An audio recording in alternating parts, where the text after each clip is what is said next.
So, if you caught yesterday's episode of Through the Haze, we talked about a ton of college football topics. Whether we talked about Clemson surging in recruiting, the SEC 2024 schedule being released, a must land prospect for the Alabama Crimson Tide, and of course, we touched on ChampUBBQ. And today, it only feels appropriate that we continue that conversation. And we're going to talk about several prospects that Oklahoma fans are over the moon that they have in attendance and ask the question, will Oklahoma pick up some commitments this weekend? Y'all already know. I can't wait to hear from you. Hop down to the comments. Give me a Y for yes or an N for no if you think the Oklahoma Sooners will exit the weekend getting some commitments. I can't wait to hear from you. If you're new to the channel, be sure to subscribe. Hit that bell notification. I do constant college football content. You don't want to miss any of it. And if you enjoyed the content, be sure to like and comment down below. Those interactions seem small. They truly are massive to content creators such as myself and both getting picked up and maintained by the YouTube algorithm. But having said all that, let's jump right into this. And as I said yesterday on Through the Haze, we're not going to go through the entire list. We'd be here all day. We're just going to go through some prospects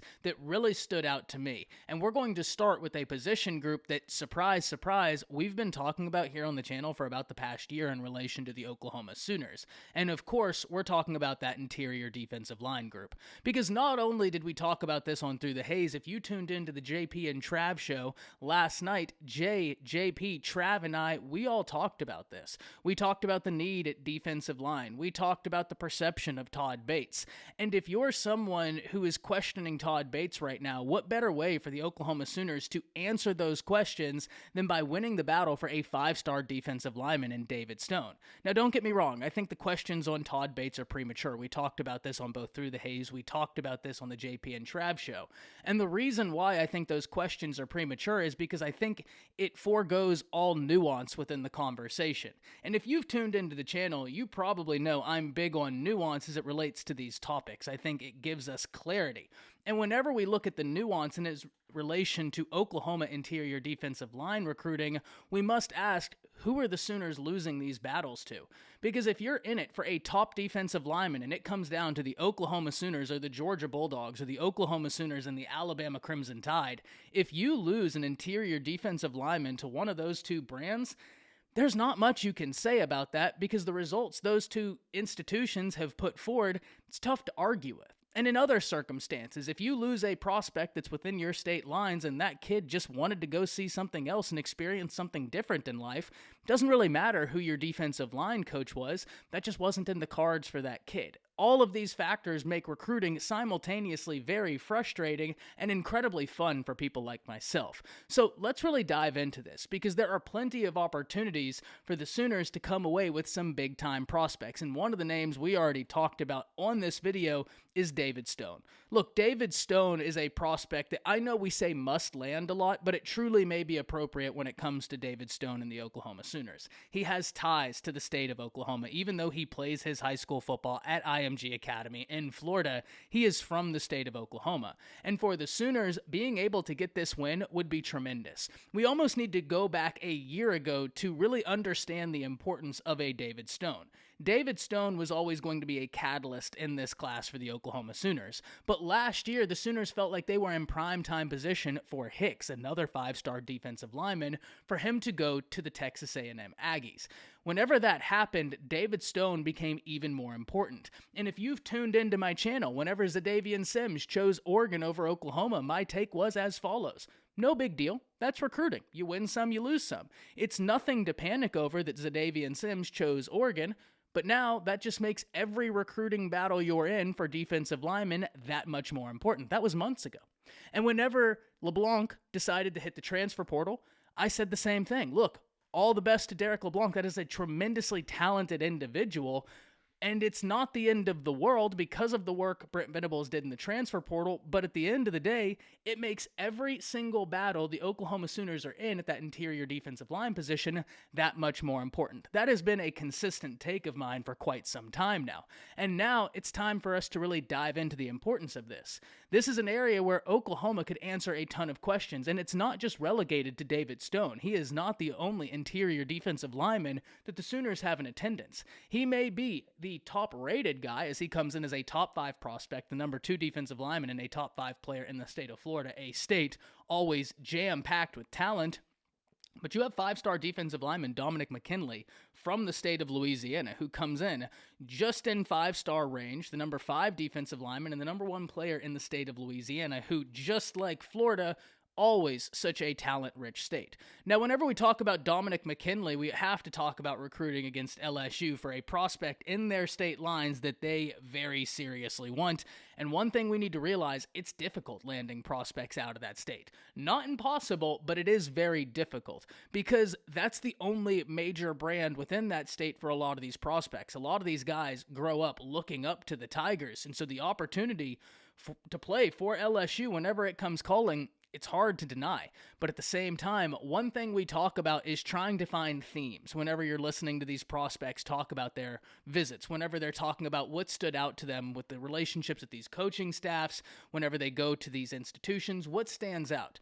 And yesterday we talked about whenever we hear about Clemson, the word you hear time and time again is culture. Well, whenever we talk about the Oklahoma Sooners, the word you hear time and time again is relationships. The relationships they're able to cultivate. And whenever we talk about Dominic McKinley, we need to understand that the relationship he has with Todd Bates, it's deep, it's long-standing, and it's something we absolutely cannot ignore. But at the same time, we also need to understand what a task it is to land a 5-star prospect out the state of Louisiana that LSU really, really wants. That's going to be something we absolutely have to watch. 2 other names on the defensive line we need to talk about. First and foremost, Nigel Smith out the state of Texas, and then Joseph Jonah Ajonye also out the state of Texas. Now, Nigel Smith is where we'll start, because this is a guy that Oklahoma fans are all too familiar with. Everybody in the Oklahoma Sooner fan base wants this guy to end up in that crimson. And in my opinion, it's very likely that he will. Nigel Smith is one of the top prospects in the nation, coming in as a top 100 player regardless of position, one of the top defensive linemen in the nation, and one of the top prospects in the state of Texas. And Oklahoma has been chipping away at Nigel Smith for quite some time, but you're going up against major actors such as Ohio State. You're going up against several teams that want nothing more than to add Nigel Smith into their rotation. So this is absolutely something we have to watch. But the one thing Oklahoma can sell to a Nigel Smith is, hey, we have a tremendous need at this position. You can be a catalyst to help us turn this whole thing around before we get to the SEC.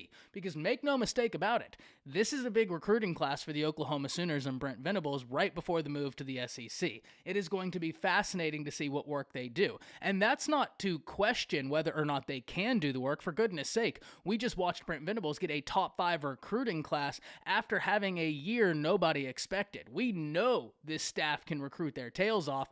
I'm just so excited to see what it ends up looking like. And then finally, we have Joseph Jonah Ajonye on this defensive line. Once again, top 50 prospect in the nation, top 10 defensive lineman, top 10 player in the state of Texas. And this is a visit we need to be looking out for. We talked about this yesterday several times, whether it was on my show and Through the Haze or whether it was on the JP and Trav show.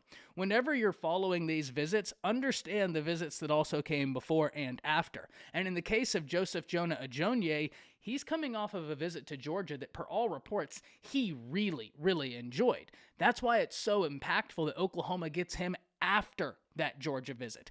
If the order was reversed and he'd gone to Oklahoma and then had a great time and then went to Georgia and was blown away, might be hard to climb back from that one. But given the fact that you can kind of take advantage of recency bias, this is something we have to watch. And furthermore, whenever we talk about a guy that Oklahoma hosted just last week in 5-star defensive lineman Williams and Winari, he too was coming off of a Georgia visit that, per reports, he too very much well enjoyed. But leaving that Oklahoma visit, reports sounded like he was very pleased with his time in Norman. So the defensive line is undoubtedly a group we will continue a conversation on. Make no mistake about it. We've been talking about it here on the channel for about a year now. That's not a conversation that we're going to forget about anytime soon, but I do think it's important we turn our attention elsewhere. And the other areas I want to talk about are as follows: running back and offensive line. Let's jump into the running backs. So there are 2 names at the running back position that really stand out to me because of their intriguing storylines. First and foremost, Taylor Tatum, the number 1 running back in the nation, and then secondly, Caden Durham. And we'll start with Taylor Tatum, because just like I talked about with Joseph Jonah Ajonye, and just like I talked about with Williams and Winari, Taylor Tatum is coming off of a visit to USC that he really enjoyed, and now he gets to go check out Norman after that visit. So this is a big time for the Oklahoma Sooners, and one thing we talk about consistently is the pitch DeMarco Murray is able to levy that not many in college football can. He can look at you, and for those of you that have heard me say this, I'm sorry, you're going to hear me say it one more time. He can look at you in your own living room and say, I've been you. I played high school football. I played college football. I made it to the NFL. He can then look at the parents and say, my parents have been you. And on top of that, he can then boast the elite amount of guys.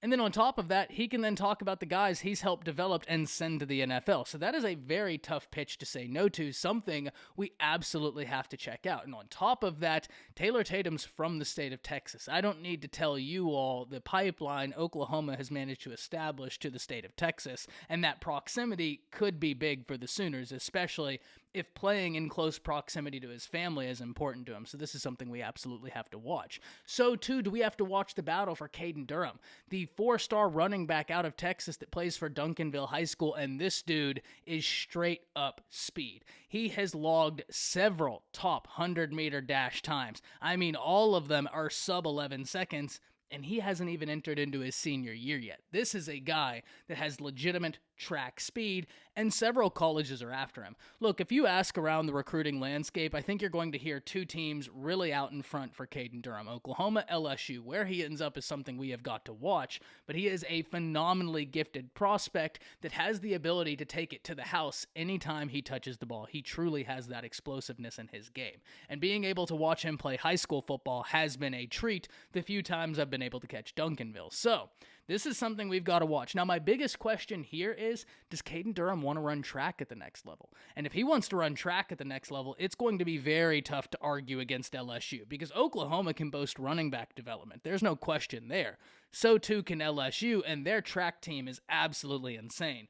That's something we're going to have to watch, but once again, the same argument of proximity comes into play here, though, that being said, Louisiana does share a border with the state of Texas, and several of his teammates are also being courted by LSU, including 5-star edge Colin Simmons. And if Colin Simmons commits to the Tigers, I'm not saying that's going to be the deciding factor for Caden Durham, but if you think of recruiting as a bucket, there are drops of water that go into that bucket, and at some point, that bucket's full. The last few names we're going to talk about, I know we said we were going to end on offensive line, but there is another name I want to get into that I just thought about that we didn't get to talk about yesterday on Through the Haze. So we'll actually end with that one. But first, we're going to go to Bennett Warren. And if you notice a theme within this episode, and for those of you that have watched for a long time, if you really sit back and pay attention, usually there are themes to weeks to maybe even months of my content. And today, there's an absolute theme. Recency bias. And if we look at Bennett Warren is coming off of a visit to Michigan that per all reports he loved. And ironically, for Oklahoma fans, the Michigan offensive line coach, widely regarded as one of the best offensive line coaches in the nation, has ties to the Oklahoma Sooners and Sharon Moore, an Oklahoma alum out here going after some Oklahoma prospects. Bennett Warren would be a big win for the Oklahoma Sooners. He is a massive individual, and we talk about Sharon Moore and his ability to recruit and develop the offensive line, and any praise laid at his feet is absolutely deserved. But so too is any praise laid at the feet of Bill Bedenbaugh, someone who has developed offensive lineman after offensive lineman, sent them to the NFL, and then watched them get major contract extensions after their rookie deals are up. It seems to be a theme with offensive linemen coming from Oklahoma, which has begged the question for me, why the Oklahoma Sooners don't get more 5-star offensive linemen, especially because of Bill Bedenbaugh's record. It seems logical to me that someone like that has that track record of developing guys, sending them to the NFL, would garner attention from more 5-star offensive tackles, offensive guards, but I digress. Looking at Bennett Warren, this is absolutely a battle we have to watch, and sticking to the theme of prospects that are coming off of visits elsewhere that they very much well enjoyed, now they get to go to the Oklahoma Sooners. Not only do they get to visit Oklahoma, they get to visit during ChampUBBQ, Oklahoma's premier event. So if you were trying to make up ground, no better time to do it than right now, especially for a Bennett Warren, especially for a Taylor Tatum, especially for a Joseph Jonah Ajonye. You have the ability to make up the time, and right now is the time to do it. And the last name we're going to talk about, the last name we'll end on, is 5-star tight end in the class of 2025, Devon Mitchell, because there's a lot of will he, won't he when it comes to Devon Mitchell and the question of reclassification.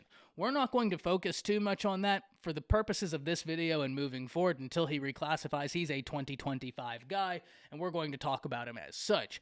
But one thing we also must understand, he too has ties to the Oklahoma Sooners. The quarterback that is in Oklahoma's 2024 class has ties to Devon Mitchell. They played together, and that could be a huge factor for the Oklahoma Sooners. Devon Mitchell is a guy that several other teams have been after, but those ties and those relationships, speaking of themes, to Oklahoma could prove too much to overcome. So this is absolutely something we've got to watch. Hop down to the comments. Let me know the battles you're interested in at ChampUBBQ. Let me know some of the battles that we may not have had the opportunity to touch on that you're absolutely going to be watching. That's it.